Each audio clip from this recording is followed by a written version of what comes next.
Hello, welcome to the very first YouTube vlog from None of Us Is Yet a Robot. Welcome to my face, which you may have not encountered before. I apologise in advance.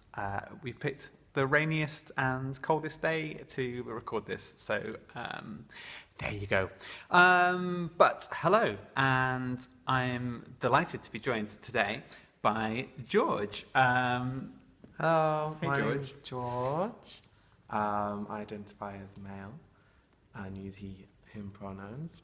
And yeah, I am working with Emma and Abby until like the end of this year. And we've set up a beauty blog. So straight in there, George. No, Yes. no mucking around. No.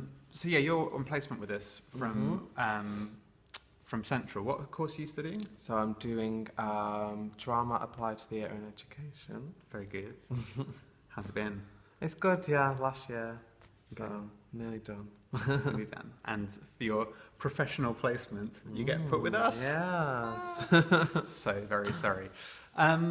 So yeah, one of the things that that George is doing during his placement is a beauty blog. Do you want to talk a bit about what makeup means to you? Or not? That's quite a leading question, but like why? Because it's just the reason that we've come about this is because it's something that you're super interested in, and it kind of intersects really well with stuff that the project's looking at. Yeah, so I started doing makeup like a few years ago and learned how to do like drag makeup and like theatrical makeup. And I really loved like the idea of it and the kind of statements you can make with it. And then I got more like fascinated with the way that when I wear makeup, I get kind of viewed by society and looking at why it's so strange for like a boy to like put some like colour on their eyelid or anything like that, and I just thought it was ridiculous, and I just got more and more interested in it, and I like kind of pushing the boundaries with it a little bit, and I want it to be viewed as a normative thing, and yeah, and I just love it as an art form as well. I think it's really interesting. I think you can do so much with it, like it's just the possibilities are endless with it, and I love it so much. So you came to it through the drag Through the side of things. drag world, which is fun. Yeah. It's really hard, really interesting. Yeah, very artistic. I love it. How did you find like moving from drag makeup towards kind of what you would wear every day? Well, I think just for me toning everything down a bit, even though some people do walk around with a lot of makeup, and makeup now is becoming more influenced by drag, and the art of drag is kind of where makeup nowadays, modern like Instagram, Kardashian beauty makeup kind of comes from. So I think it's interesting to see how it's developing and how it's moving, and how people are taking things from like drag and that kind of culture and normalizing it for themselves, if that makes sense. Yeah. And using it in like an everyday way. Yeah. I'm super excited. George is going to do 7 vlogs for us over the next 7 weeks.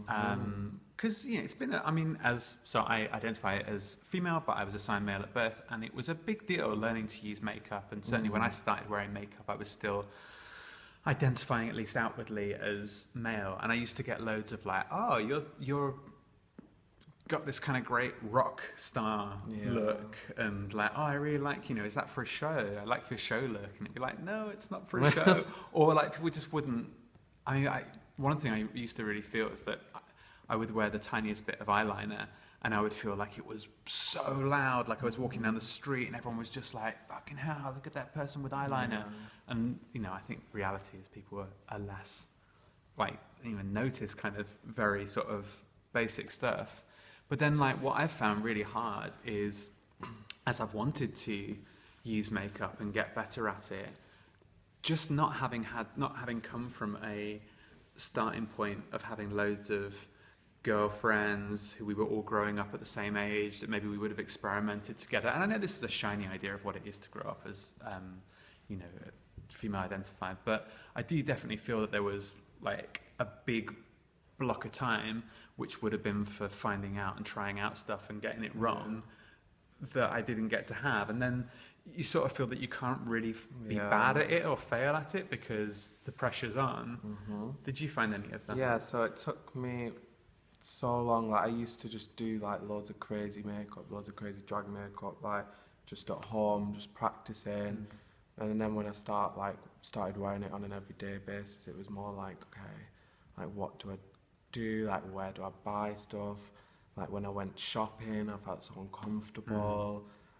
Even though a lot of the time people are fine with it, but there's just like that inner feeling that you're doing something wrong almost, and something that's not the norm. So you kind of get this like burning, like nervous feeling. And I think it just takes, now I just don't even think about it. I just think it just takes a while to get used to it. Practicing different things and trying out new stuff and just kind of being brave with it, and just, you've got to go for it, I think. And I got another question, right? Because this is becoming, like, I'm thinking of more things, becoming more of an interview. But because you work in the makeup industry, right? And you work in, you have worked in retail.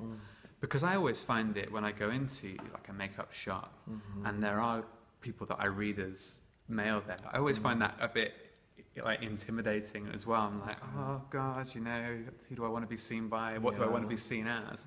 I mean, do you have, when you are working, do you actually, I mean, I'm asking a super leading question, but like that thing of like that you just described, of going and trying to buy something and feeling like everyone is looking at you and real burning kind of, oh shit, I'm being judged.